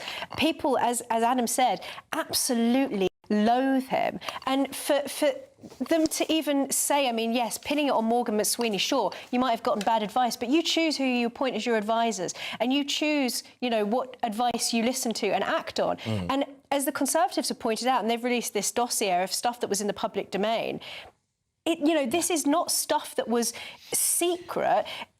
Mandelson was very clear that, he continued his friendship after Epstein had already been prosecuted and imprisoned the first time. There's literally no excuse for it. That is the top and bottom of it, I think. Look, Barry, I mean, obviously you sat there very patiently throughout. No doubt you've got a lot to say, but you could do the honourable thing here tonight. You could come out on national television and be the first Labour MP on record to say, you know what, Sir Keir, just go.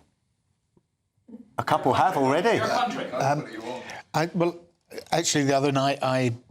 you said it with your eyes. I made it clear that I thought he should consider the best interests of the country. But according to Christo and Emma, they think that anything that succeeded would be worse. But look, in all seriousness, I think the issue that you raised, Andrew, about confidentiality and what was revealed illegally, if it were, and this is an allegation at the moment, is the most serious part of this. But there's another aspect to it, and that is that we do know that when the Prime Minister went to Washington, there was a meeting that was arranged by Mandelson with a company called Palantir. And that company... originally, that meeting was not in the schedule and it was not actually made public. And it was only afterwards that meeting then became publicly known and they corrected the record and put it in. And subsequently, there were two contracts given to Palantir, one in terms of UK defence and the other in terms of the UK Health Service. They are multi-million, hundreds of millions of pounds worth of contracts. And that, I think, is potentially the most damaging thing, because all the other stuff that Mandelson is alleged to have done doesn't come back on the Prime Minister in the same way.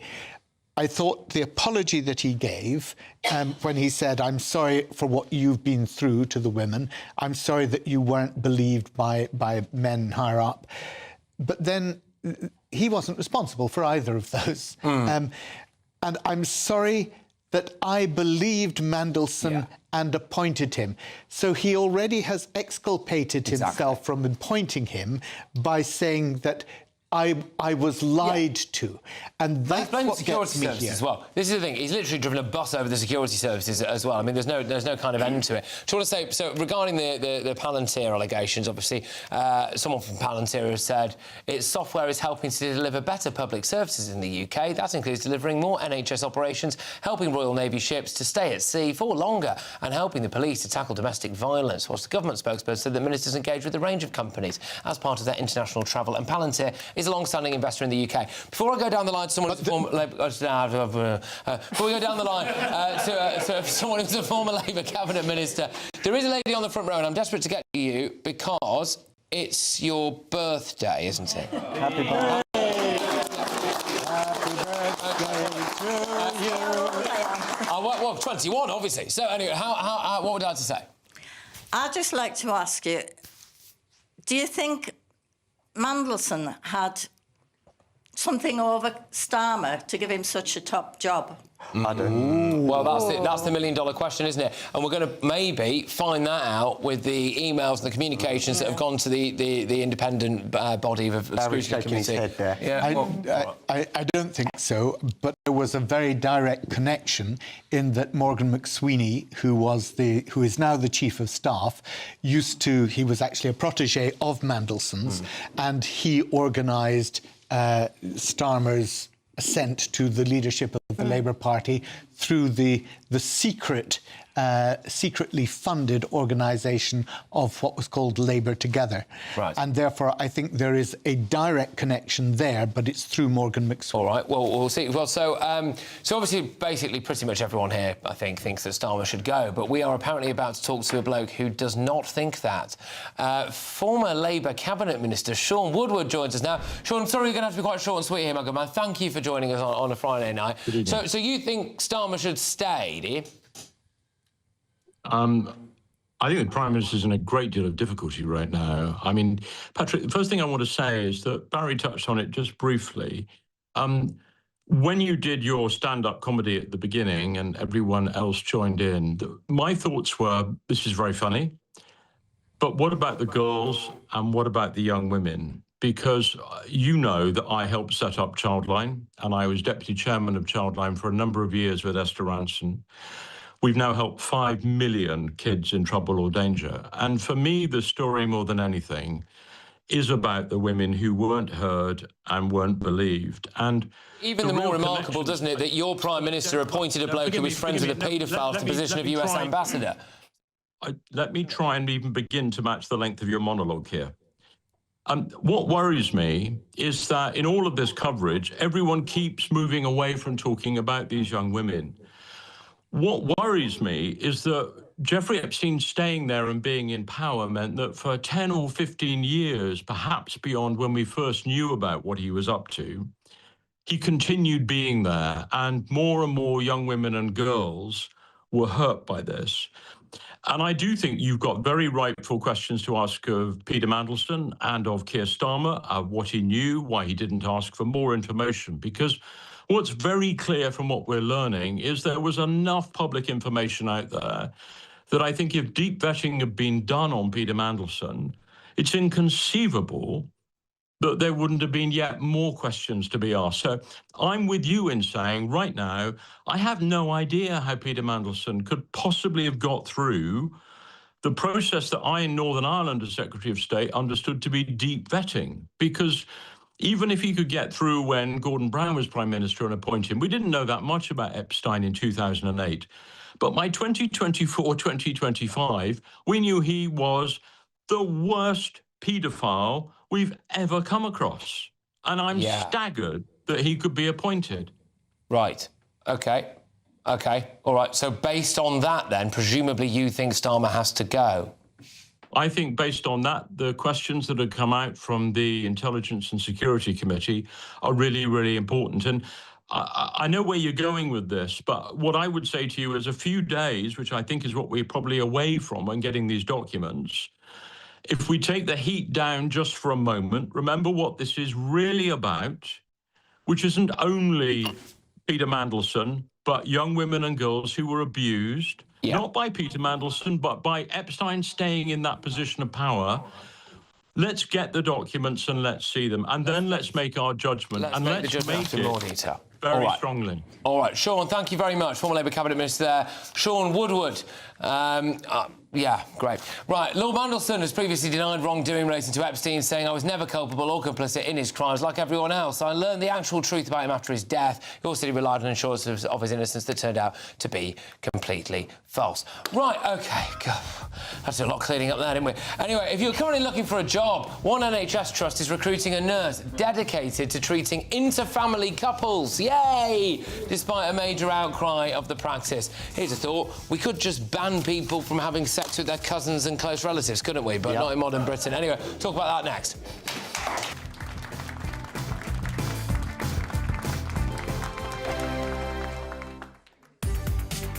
From the school run to the home run, watch a new show for all of Britain. He can say whatever he wants. A straight-talking show where all voices are heard. And, you know, when are we going to stop talking about smashing the gangs and actually do it? With the stories that matter from every part of our country. There's a bit of a crash landing there for your Chancellor. Bold, fearless and standing up for you. That's me, Martin Daubney, 3 p.m. till 6 p.m, weekdays, here only on GB News. The People's Channel, Britain's news channel. Good afternoon, Britain. Weekdays from midday. Venice is being invaded by cannibalistic jellyfish with vanishing bottoms, and they're wreaking havoc across the city's fragile lagoon ecosystem. Well, it is indeed Tom's favourite time of the day. Tom Harwood, over to you. Not many people know this, but the B in GB News actually stands for biology. Marine biology, that is. So welcome to Marine Biology Corner. We're going to have a look at what is a remarkable jellyfish. Let me just set the scene with some water here. And this is known as the warty comb jelly. Some people call it the sea walnut, because this particular jellyfish has basically a pretty stationary lifestyle. It looks like it's almost not moving, but there are some remarkable things about this jellyfish. Number one, it is a hermaphrodite. So let's just sort of, yes, it's a hermaphrodite. It can reproduce by itself and choose whether to use large or small gametes in order to do so. I'll let your imaginations run wild on that. It's also functionally immortal. This jellyfish is one of those sorts of jellyfish that can actually revert back to an early life stage. It can sort of reverse its own puberty and then go through those life cycles again and again and again. Functionally immortal unless something eats it. But perhaps the most concerning thing about this particular jellyfish is it's got a transient anus. Now, what does that mean? That means that when this jellyfish needs to excrete, an anus appears. But then once the excretion is over, the anus just completely disappears again. GB News, the People's Channel. Westminster's full of talk, but out here, it's the real world. Am I allowed to talk now? No, that's it. This is where it matters, real people and real lives. That's what politics is all about. The fact has Trump made a good start? No. Straight answers, no spin, and just a couple of pints. How many fingers have I got up? About 10. So join me for Lee Anderson's Real World every Friday at 7 p.m, only on GB News. The People's Channel, Britain's news channel.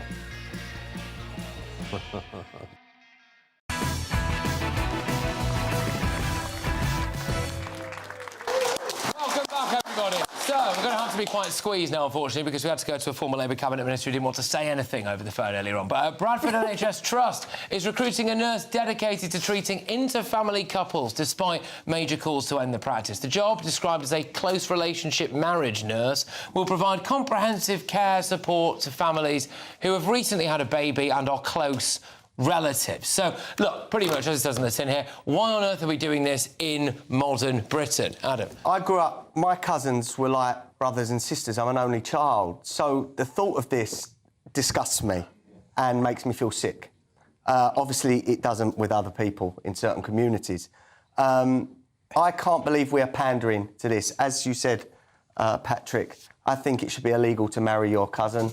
I don't think it's right. We should not be importing cultural norms from other countries and then just simply rolling over and adopting it here. It's causing birth defects in children and in babies. That's proven to the extent where you can argue, you know, I get lefties argue with me on X, but it's still happening. The risk is greater if you have a baby with your cousin or relative.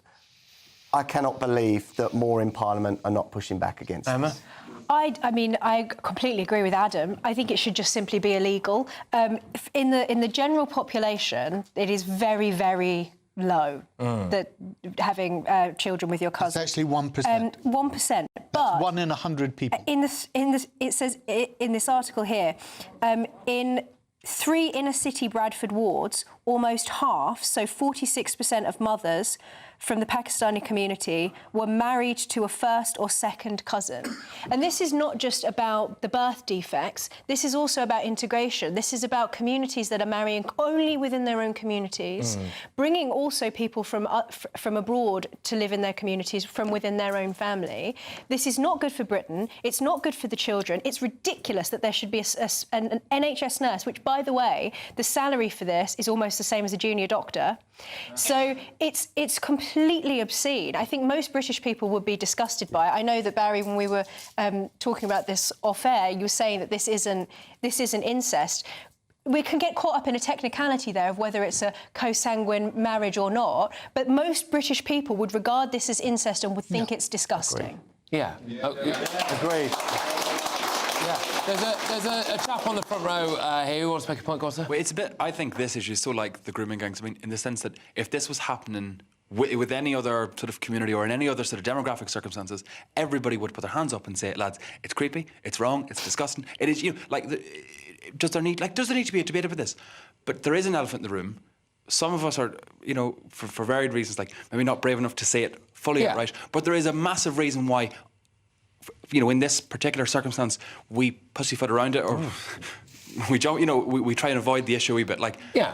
And we don't want to be called Islamophobic, basically. Big time. It's yeah, not 100%. And that applies both to, you know, to grooming gangs and to rape gangs and to this. And that is a massive societal problem. And like to Emma's point, like, these are people not even marrying outside their own family, never mind their own community. Yeah. So much to integration and you know, multiculturalism. We're not getting that at all. We're just getting lots of silos of singular cultures and so many of them not. So would you ban it? You'd ban first cousin marriage? Well, obviously. I mean, for no other reason than. This is the response. This is true. But it was like, well, obviously, yeah. But you know, remarkably, it's like, was this even an issue 5 minutes ago? Genuinely. No. It's also, there's just to add, the other aspect of this is that Britain for a long time was a high trust society. If you have basically communities that operate like clans, marrying within their own families, that is symptomatic of the beginning of a low trust society beginning, and it erodes trust and social cohesion across the board. Go on, Barry. Yeah, look, 1% of the general population have cousin marriage in this country. That's 1 in 100 people. That's a heck of a lot. So this is not just the Pakistani community, sir. Bangladeshi community, but what I think Somali? What I think we're seeing, and where this is part of a pattern of what we've been discussing tonight, is the pressure put on women, or actually often girls, to marry back in the village, from back home. And again, it's girls being treated as commodities, just like they were with Epstein, but here it's in a different form. And they're treated as something that can enhance the parental status within the community, because you are able to bring somebody from the home community to the UK. So would you ban it, Barry, then? No. What I do...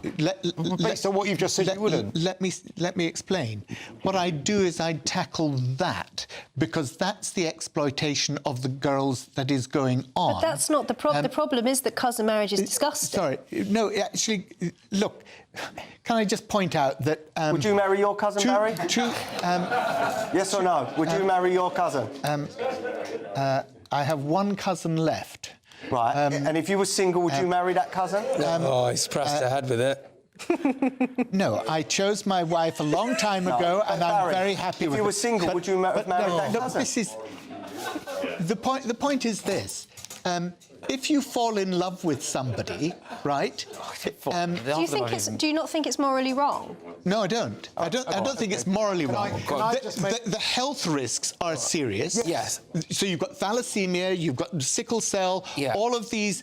The increase goes from 1.5% okay, to 2.5%. The really big solution to that is basically to ban it. But can I just make one other very quick point about hypocrisy as well?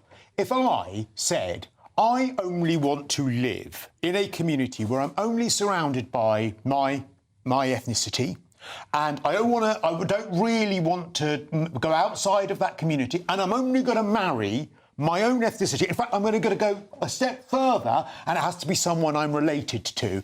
Every single person would be shouting at how racist that was, how awful that was, and how I am not prepared to integrate in society, because it's wrong. Whereas you're quite right, to the gentleman in the front row, there's an elephant in the room here and everyone pussyfoots around it, when in actual fact it is damaging to children and it is wrong. OK, all right, so...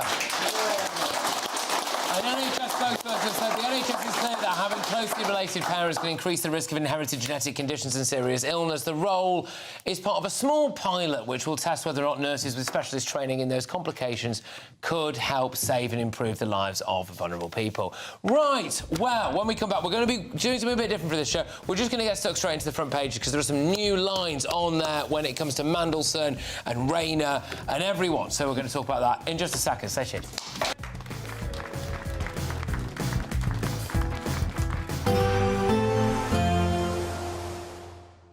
I forecast a perfect holiday in the sun. Weather looking good then? For sure, and no worries about our travel insurance. All Clear Travel Insurance sponsors GB News Travel Destinations forecast.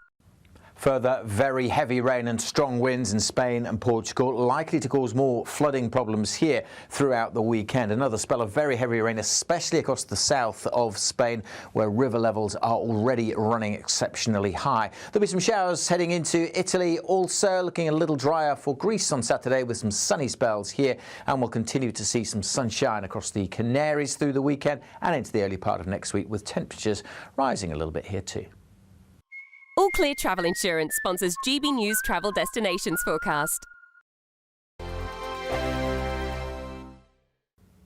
Evening, welcome to your latest weather update from the Met Office here on GB News. If you're looking for a change in the weather this weekend, I can offer you something maybe a little less wet, a little less cold, but there will still be showers around thanks to this area of low pressure. It's been bringing plenty of rain through the day. These weather fronts slowly arcing northwards. Still some snow over the tops of the Scottish mountains, but as milder air is tracking northwards, it will be turning more and more to rain. Still a cold wind blowing, though, into some of these North Sea coasts, but the wind's changing direction further south. Something a bit drier for a time, but then more heavy showery rain coming into the southwest. Temperatures are mostly staying well above freezing, 7 or 8 degrees to start the weekend across the south. But yes, there's more showery rain tracking in here too. Still got this nagging wind bringing moisture and lots of cloud to Aberdeenshire.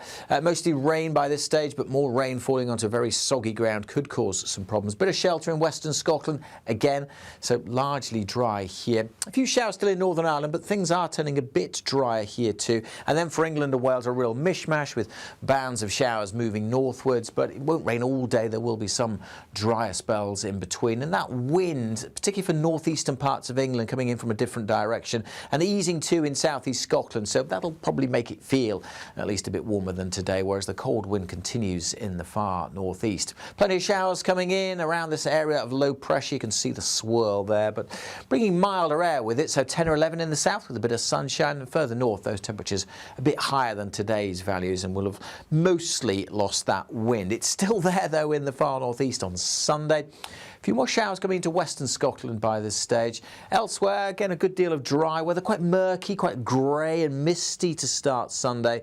May brighten up at times, but as you can see, there will again be a few showers around. Goodbye. You want to know what's really going on in the corridors of power? Labour don't know what to do with you half the time, and that makes you quite lethal in the chamber. Get behind the headlines with Chopper's Political Podcast. Join me, Christopher Hope, as I sit down with the great and the good of British politics. We'll see where this ruling takes us. These are the stories shaping our nation. Chopper's Political Podcast, available now on all platforms. Listen in and stay ahead. Decisions made in Washington aren't just shaping America, they're shaping Britain too. From migration to global security, from crime to health. Whatever happens in the White House today will be felt in your town or city tomorrow. That's why The Late Show is live from Washington, D.C. Cutting through the politics to show you what it all means for Britain. The Late Show live every night at midnight. Only on GB News, Britain's news channel.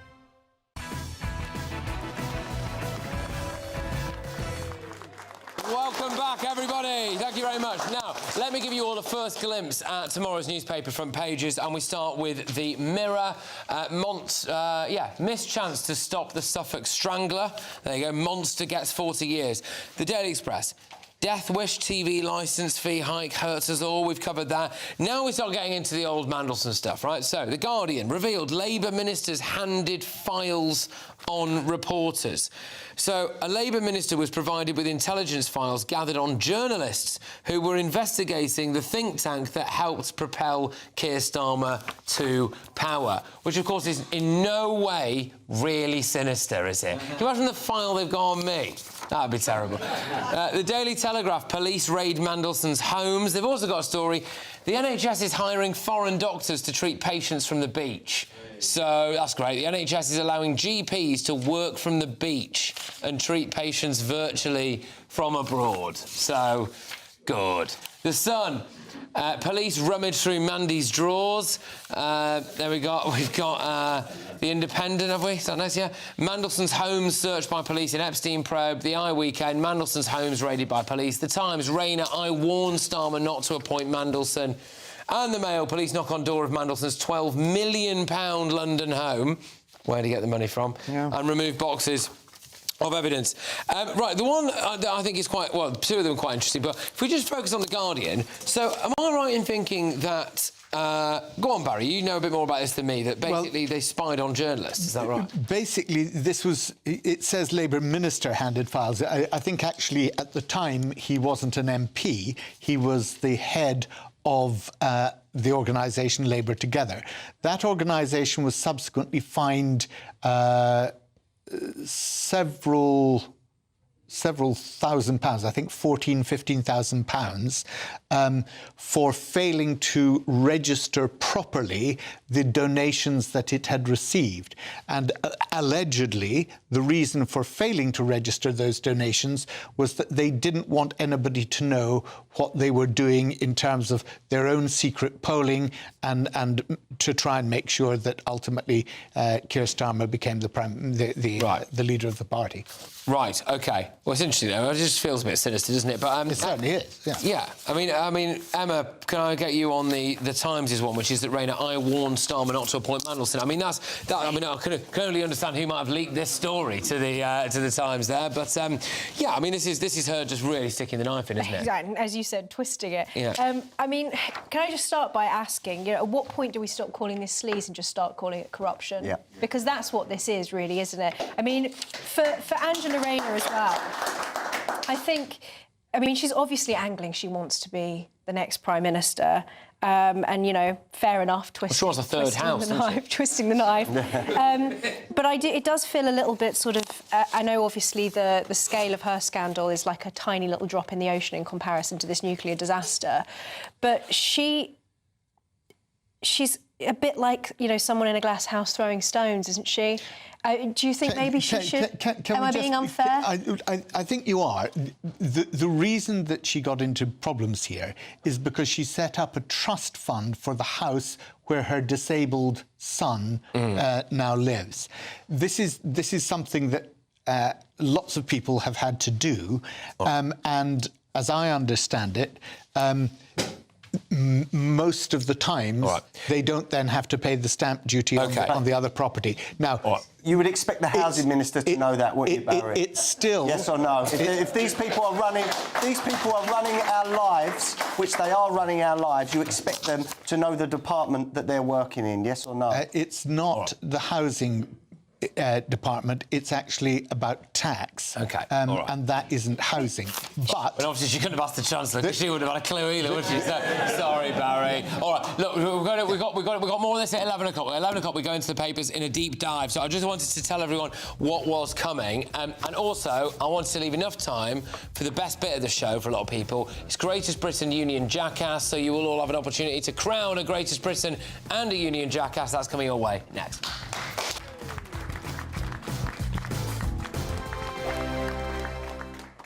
Britain deserves a newsroom that puts the facts and your voice first. Well, and that's what you get on GB News. Lively debates, lively conversation. And we're not afraid to hold power to account.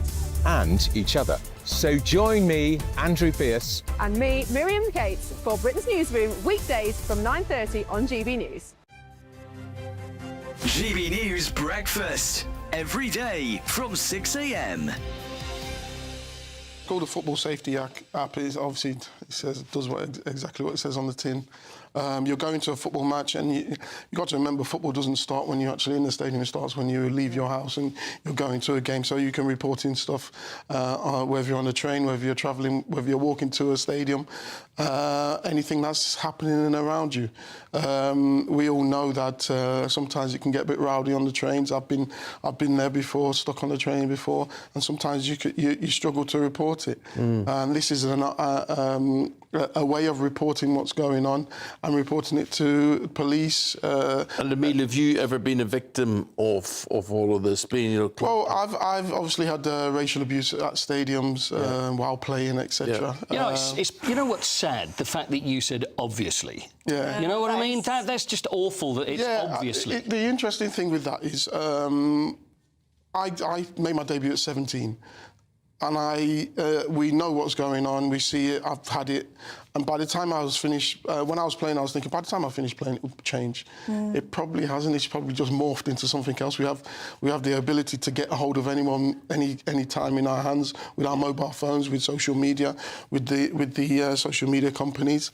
So it's just morphed into something else where we get a lot of abuse. We see it with the lads playing in the missing penalties and then suddenly they're getting abused, etc. But that's still happening in the stadium. And it's not just racial abuse, it's bullying, it's sexual harassment, it's all sorts of harassment. And all these things would qualify to be reported. In the app. You basically just report, you can just click a button and it's instant. GB News, the People's Channel. Join me, Nana Akweer, for an informative, interactive news programme with a difference. It's fun.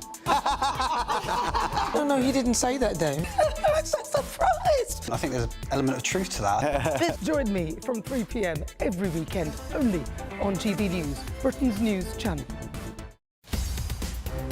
In the GB Newsroom, we bring you the news as it happens. With our team of dedicated journalists across the UK, we're ready to keep you up to date with what's happening every half an hour, every single day. Bulletins here on GB News, the People's Channel, Britain's news channel.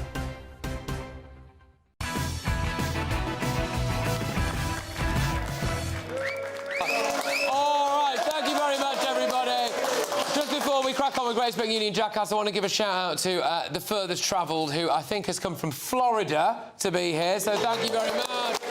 There you go on the front row. There's also a couple who've come from somewhere in Frisborough, which is really far up in Scotland, apparently. There we go. So there we go. Sorry, I should have started with you and then gone to Florida. So sorry. Anyway, right, let's go to Greatest Britain now. So we're going to do Greatest Britain, and we're starting, I believe, with Emma's Greatest Britain. My Greatest Britain, I don't think anybody could possibly be a challenger to her. Abby Johnson, who has been in court today, and seeing her Iranian migrant sex offender, be prosecuted. And I just think she's incredibly brave. She came out of the court, did an interview and dressed in her suit and her tie, and I've just never seen anybody be so brave. I just think that she's an absolute hero. Yeah. 100%. Absolutely, I echo that. Christo, who do you like to go for? Well, actually, I'm going to go for someone who went against the grain in their work life, actually. And shall we see that moment where this person went against the grain? Oh, OK, cool. One man, one word. Change. Yeah. That's what we promised. That was the whole of what we as the Labour Party promised this country. Change. This looks more like the same. Should he step down? I think that he needs to think very hard about what is in the country's best interest and what is in his party's best interest. It's a veiled yes.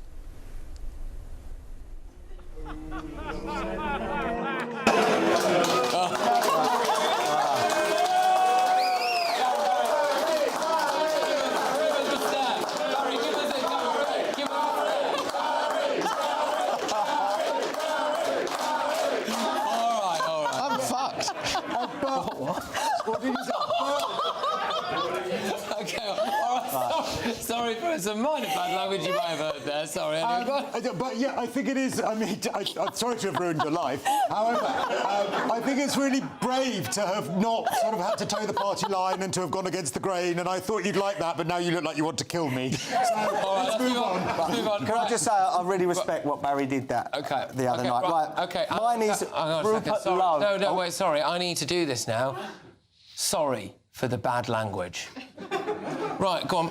My greatest Britain this week is Rupert Lowe for his independent rape inquiry. Finally, some of these victims may see justice, and it is just opening the floodgates, and it will make the government impossible to ignore this. And a big shout out to Sammy Woodhouse as well. Yes. All right. Go on, Barry. Look, I think you've probably got it there, but I was going to go for James Milner. And that was because on Sunday he will have achieved a record 653 Premiership appearances for a number of different clubs. But throughout all of that, he has maintained his work ethic. He's been just a team player the entire time, and to make that, he's now 40, to do that at that level for so long, absolutely wonderful. Brilliant stuff. All right. OK, right. Now, I want to get Union Jackass in, so can I just unilaterally decide that Abby Johnson is the... Union Jackass time. Now, let's rattle through this, people. Emma, go on. Now, mine is Roshan Saleh, who is a Muslim journalist. I'm just going to read you out a tweet. This is one that you'll like, I think, or you'll hate, actually. He said, "Why do Reform UK endlessly push pubs and drinking culture? I can only assume it's because unhealthy slobs who vote for them spend all their time in pubs. Alcohol is bad for you, and pubs are a bad environment for anybody. I hope they all close." Absolute jackass. Go on, we've got a minute. Christo. Yeah, I'm going to go for Zach Polanski. A student political leader. He welcomed a verdict in a case where a police officer was seriously hurt. The Police Federation have condemned him for it. Awful. OK, Adam. Right, my Jackass nomination is a lying, coward, spineless man, and that is Keir Starmer, our Prime Minister, who has promoted the best friend of the world's most disgusting paedophile as the US ambassador. OK. Barry, we'll be very quick here. And mine is we've talked about racism tonight. To have put a tweet out, a photo out, Photoshop out of the Obamas looking like monkeys, I think was disgusting. OK. And so I'd say that the jackass is President Trump. OK. All right, there we go. Just quickly shout a name at me for who you want to win. Shout a name. What? OK, all right, I couldn't hear that. I'm going to go for Christo! Oh, OK, there we go. All right, brilliant. There we go. I wasn't sure where that came from. Anyway, right, thank you very much, everybody. Thank you. I'll see you next week, everyone. And take care.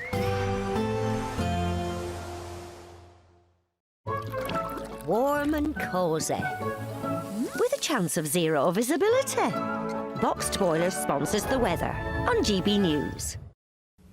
Evening, welcome to your latest weather update from the Met Office here on GB News. If you're looking for a change in the weather this weekend, I can offer you something maybe a little less wet, a little less cold, but there will still be showers around thanks to this area of low pressure. It's been bringing plenty of rain through the day. These weather fronts slowly arcing northwards. Still some snow over the tops of the Scottish mountains, but as milder air is tracking northwards, it will be turning more and more to rain. Still a cold wind blowing, though, into some of these North Sea coasts, but the wind's changing direction further south. Something a bit drier for a time, but then more heavy showery rain coming into the southwest. Temperatures mostly staying well above freezing, 7 or 8 degrees to start the weekend across the south. But yes, there's more showery rain tracking in here too. Still got this nagging wind bringing moisture and lots of cloud to Aberdeenshire.